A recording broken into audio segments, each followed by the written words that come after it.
Oh, hello. Come on in. So welcome to my humble apartment, but not at a very humble price. This apartment cost me a shit ton of money. But anyways, I live in a studio apartment in New York City that comes with a newly renovated kitchen, a nice little bathroom, and an absolutely free view of all my neighbors' apartments.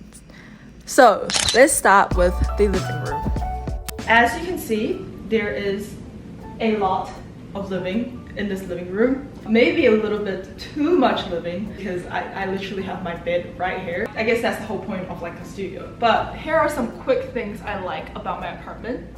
My wine collection, my guitar that I barely use, my record player that I barely use, my plants that are on the verge of dying because I barely open the blinds, my perfume collection accessorized by a beautiful picture of an art piece by Henry Matisse and a less beautiful picture of me and my siblings.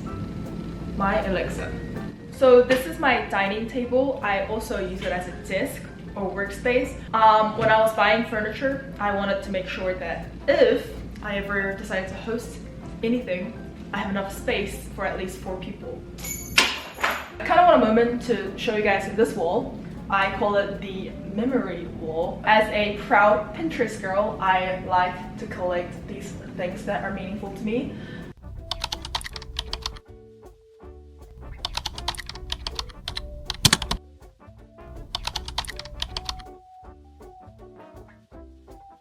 Alright, so this is my couch, a futon to be exact.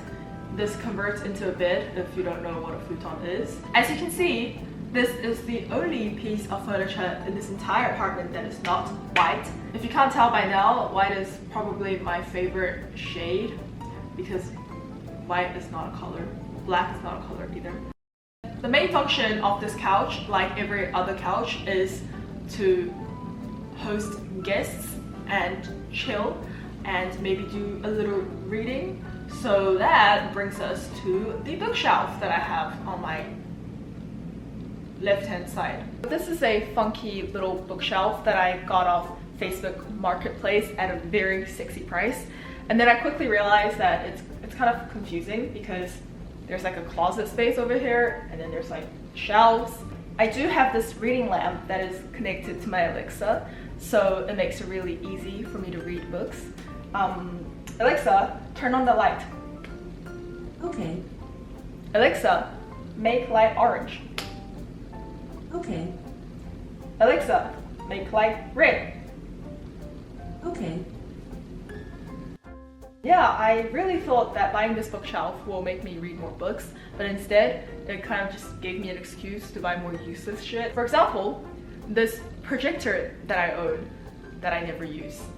At first, I thought it would be so cool to have a projector instead of a TV, so much more economical, so much more artsy. But the problem of having a projector instead of TV is that you can only watch TV when the sun is down. That could actually be a productivity hack. You can utilize your daytime more to do work and then only allow yourself to relax at night, and that was kind of my rationale too when I bought it. But then I realized that by the time I wake up and motivate myself to not be a piece of shit, it's already nighttime. So yeah. But the bigger problem with this projector for me is that in order to set it up, I'd have to pile a bunch of boxes for it to be the perfect height. You know, alternatively, I could just buy something on Amazon called a projector stand where I can adjust and have like the perfect setup, but that's at least 50 bucks on something that I'll probably use twice a month. So instead, I think I will just stick with this setup that is economical but ugly as shit. Speaking of ugly, let me show you the ugliest part of my apartment. Amazing. As you can see, I like to keep my space quite minimal, and this is the space where all the chaos happens. I have a bunch of storage boxes. I have some luggage. I also have some boxes of things that I have to return. Just a bunch of shit that I never use, but I don't want people to see and I have nowhere else to store. So it's all hidden behind the counter space. When people enter my apartment, everything is clean, no mess, no nothing. And then they sit on the couch and they're like, oh shit. So because of the storage situation underneath my kitchen counter, I don't actually use this area for dining. It's just a counter for me to prepare my food, where I bring it over to my dining table and dine there. I feel like it just makes it extra sad that you're eating at a kitchen counter, staring at your kitchen while eating by yourself. Not aiming at anyone in particular though. So now we're at my kitchen, which is probably one of my favorite things about this particular apartment. They renovated everything so well that everything is so aesthetically pleasing, especially for someone like me who likes white and minimalism. This is like, okay, that was really weird, but this is, I was meant to say like chef kiss, you know? Chef, because we're in the kitchen. So on this side, I have my fridge, as well as, you know, a lot of storage space where I keep my bowls and plates. I also have a kettle, a rice cooker, and a NutriBullet. That's all in the same color scheme. Behind me, I have a stove, which is pretty standard, and also a cocktail set that I never use because I received it as a gift and I don't know how to make cocktails. Underneath this counter, I have a drying rack. Okay, it's a dishwasher, but I use it as a drying rack. And again, I love it so much because everything is designed in a way where it's invisible, so you don't see the ugly silver looking dishwasher. I don't think these things matter to most people, but for me it's like...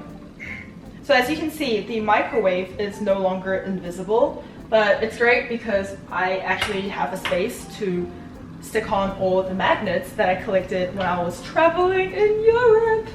Yeah, did you know that I studied abroad in Europe? I was really sad that my fridge is so aesthetically pleasing to a point where I can't even stick magnets on it, and this little guy saved it. So this is my bed, and this is probably the most boring part of my apartment because I have absolutely nothing here, and all my sheets are white, and even my nightstand is white. But the nightstand is a little bit broken because I decided to build this myself, and I'm a very bad builder. So I hope it doesn't collapse on me anytime soon. But yeah, I like to keep my sheets white so I know they're always clean, and also it makes my space look bigger, so that's also great. If you watched my Paris apartment tour, you would probably know that I have a double/queen in my New York apartment, which I missed greatly. Not that it makes much of a difference anyways, because I'm always on this bed by myself, but it's actually quite nice to have some rolling space. Anyway, the bed is boring, let's just move on. Alright, so the bathroom is behind me, and the bathroom is just a standard bathroom, which is really boring. I'll probably insert some B-rolls, but I don't think it deserves its own screen time because it's literally just a bathroom. But what is deserving of a lot of screen time is what on my left hand side. I just want to make sure all of you guys can contain yourself first before I reveal the big star. I know it's really exciting, but like, let's just, okay? 3, 2, 1. Okay, you can't even see shit. Totally my first time doing that. It's in-unit washer and dryer. And in case you're not aware, in New York City, it is actually everyone's dream to have in-unit washer and dryer, and I would say it's probably the most luxurious thing that an apartment can have. A lot of people think it's pathetic how much people want an in-unit dryer and washer, but I don't think so because it is really nice to have that at home, and we shouldn't give people shit for these kind of things, right? Now we're back to the entrance area where I forgot to introduce this extra closet space that I have where I hang out all my jackets and stuff, and a little shoe rack. You're probably looking at this thinking, Coco, you're fob ass, this is not a shoe rack, this is a clothing rack, but it is both because it functions like a clothing rack on the top so I can hang my tote bags, and at the bottom it's a shoe rack where you can place your shoes. So yeah, 2 birds with 1 stone. Alright, so I'm gonna end the video right here and I'm gonna kick you out right now. But I hope you enjoyed this video. And if you have no idea why I am so funny and witty, it is because none of my jokes were original. This video is more like a little parody. So if you wanna watch more New York City apartment tours, then please go watch this video. Yeah.